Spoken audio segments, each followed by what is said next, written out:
Hello everyone! You may notice that I'm spawning at a different bonfire here than the Firelink Shrine I sat down at the end of the last walkthrough. That's okay, I just walked on over to this bonfire. No need to show you guys that. Do you remember when we had to fight that skeleton? Do you remember how difficult that skeleton was? How horrible? I remember that. And that's why, in this episode, we're gonna get a little bit more buff. We're just gonna wander around, pick up a couple odds and ends here, and make ourselves a little bit more badass than we were at the start of this 15-minute segment. So there's gonna be a little bit more heavy editing because some of these things might have killed me a couple times. Alright, so this is an alternate method to kill a dragon that I'm showing you here. So I stood a little bit off of this wall, and now I'm walking directly into it to get it to come forward. I'm sorry, I'm not going to kill the dragon. I'm going to break the dragon's tail off. It's not going to work right here. It would have worked if I would have applied gold pine resin back there. I was planning on this being a practice round, but as you can see, I've got one gold pine resin left. And I tried it after this, and it didn't work. So with 3 pine resin, if you do it just like that, those 3 swings that I landed on the tail will kill the tail for you. I promise you that. So that's the risky and actually expensive way of killing the dragon's tail to get the Drake sword.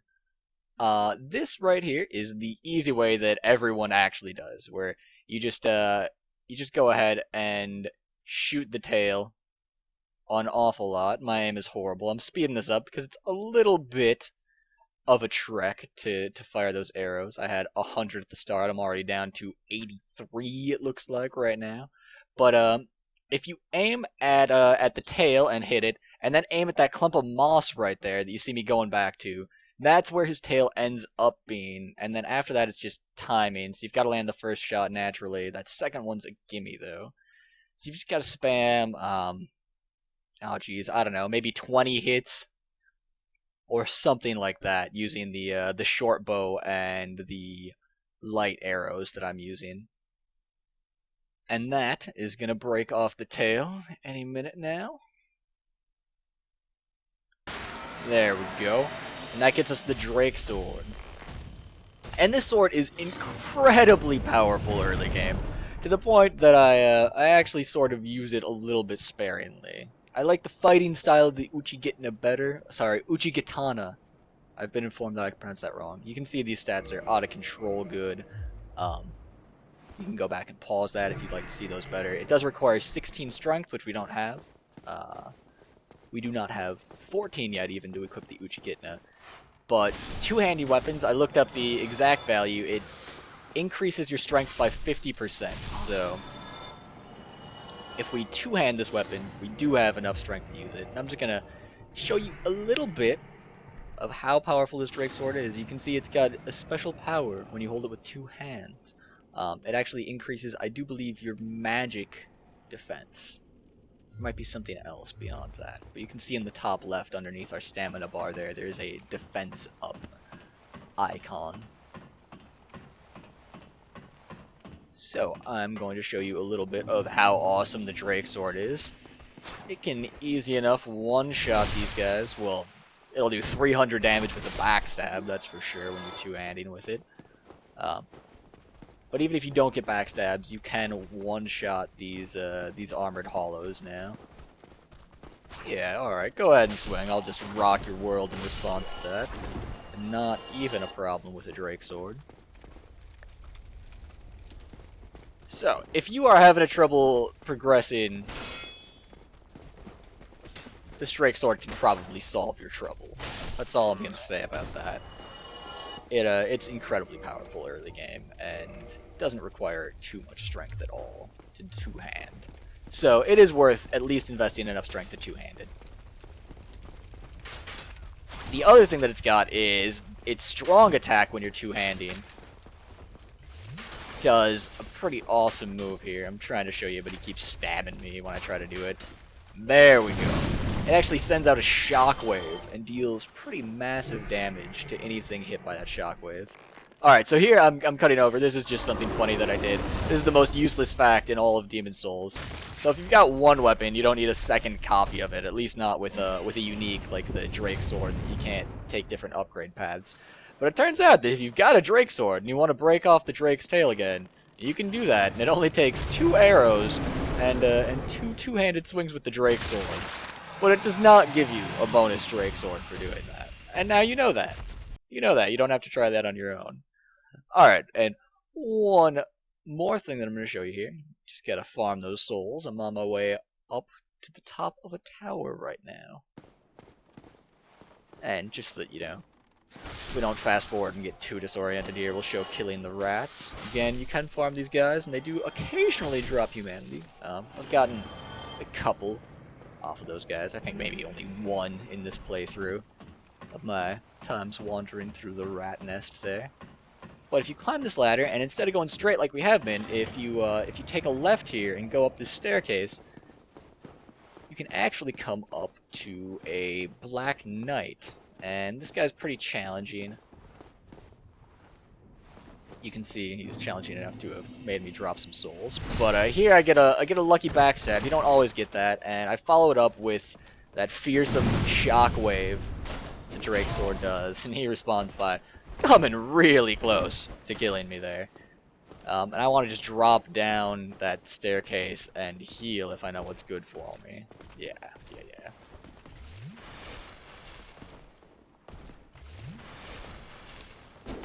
He, again, takes off more than half of my health in one hit.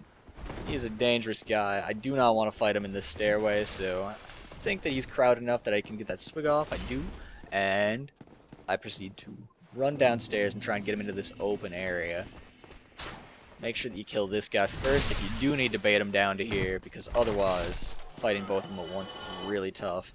And if you come up here now, you can get a plunging attack onto him. And that is how I finish him off. What does he drop? He drops a Titanite chunk. Again, advanced upgrade material.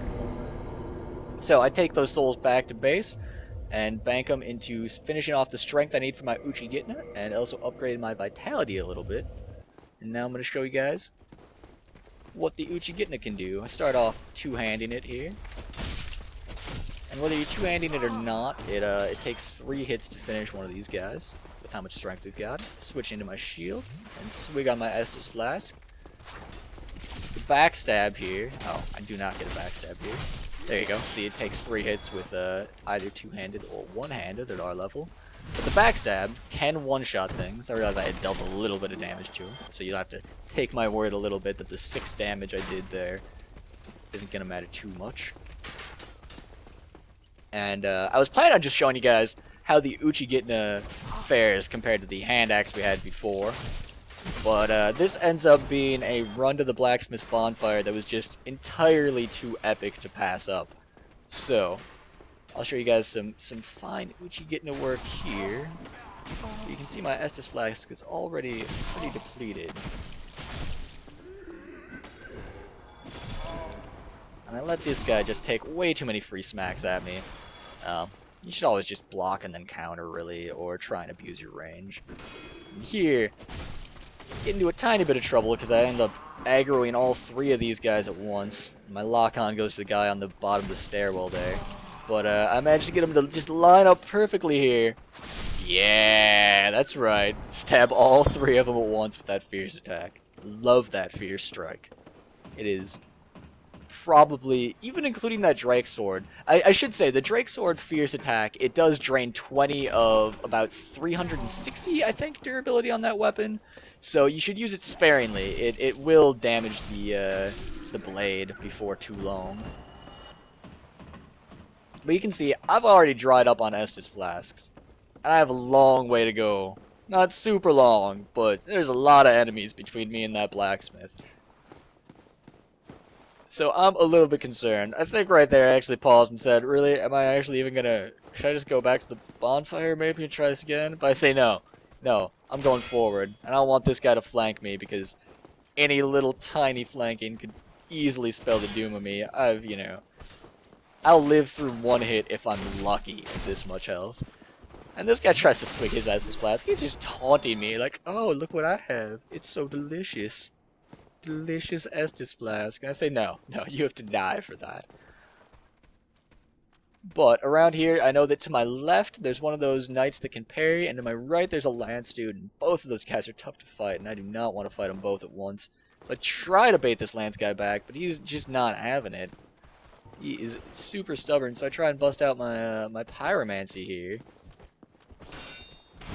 And he just dodges around the corner. He's a total troll. Totally trolling me here. Try and go for the backstab. Not having it. Accidentally aggro the other knight. This is a nightmare. He manages to hit me once, and I'm shocked that I lived through that. I honestly did not expect to live through that. I saw him swinging, and I was like, alright, well, back to the bonfire. But I back up, and I'm going to rain some fire onto him here. I don't even know where this guy came from. This guy just shows up because he detects weakness. But I back up, and I know I can't back up too much, otherwise Lance dude's going to come around the corner here. Just barely managed to get him into that fire. Maybe not even. Maybe he just got stunned by attacking me there. But finish him off. Now I've just got to finish this Lance dude. And then there's not too much between me and the blacksmith. Just a few more guys. I notice him dropping his guard, so I come in here, block, and get him to attack me, and he tries to swing on his Estus Flask too. They're just all trolling me, saying, I have Estus Flask and you don't. And so I have to waste him. Just have to knock him down. It's kind of nice. Whenever they're trying to drink the Estus Flask, you need to make sure that you hit them. Need to make sure that you hit them. Can't let them get that heal off. They're too vulnerable during that. Unless they've got a lot of friends, then it's more difficult. And I could honestly run past these guys. I should honestly run past these guys. But I figure why not just push it to the limit here. I've got a crossbow guy over there and he can kill me in one hit. So I decide I need to at least get out of his range right now. I've only got one fireball left. But at this point here, I couldn't just turn and run because they would probably meet me at the fire. So I kill him with fire. Bonfire, sorry. They'll meet me at the bonfire, and I won't be able to sit down and heal at it. Finish this guy off, and I am ecstatic! Yeah! Can't believe that I managed to make it back to this bonfire. I'm even gonna select my gesture up here. I choose joy. Yeah! Fist pump. Head down to this bonfire and rest up. Then I'm gonna show you guys how to get to this next boss pretty quick here.